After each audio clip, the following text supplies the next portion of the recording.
আসসালামু আলাইকুম। আজকে বানাবো ভাপা পিঠে। ভাপা পিঠে শীতকালে ভাপা পিঠে মানে কোনো কথাই হবে না। শীতের রাতে ভাপা পিঠে খাওয়ার মজাই আলাদা।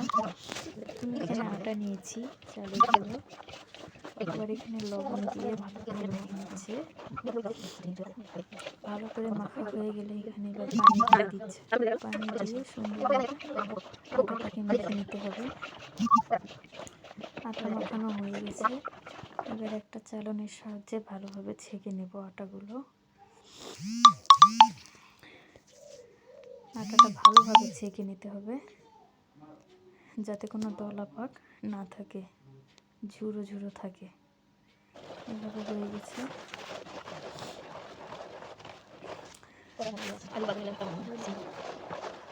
আটাটা ভালোভাবে হয়ে গেছে।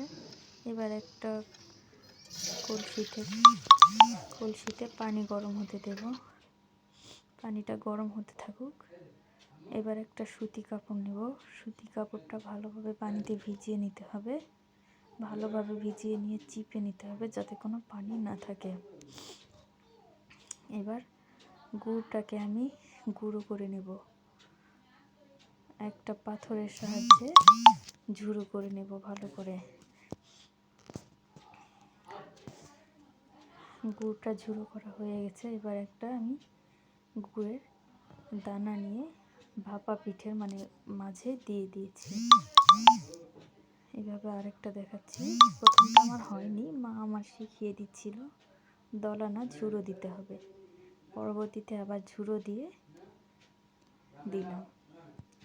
এরপর পাতলা কাপড়টিতে মুড়িয়ে নিতে হবে। মুড়িয়ে নিয়ে এবার কলসির মুখে দিতে হবে।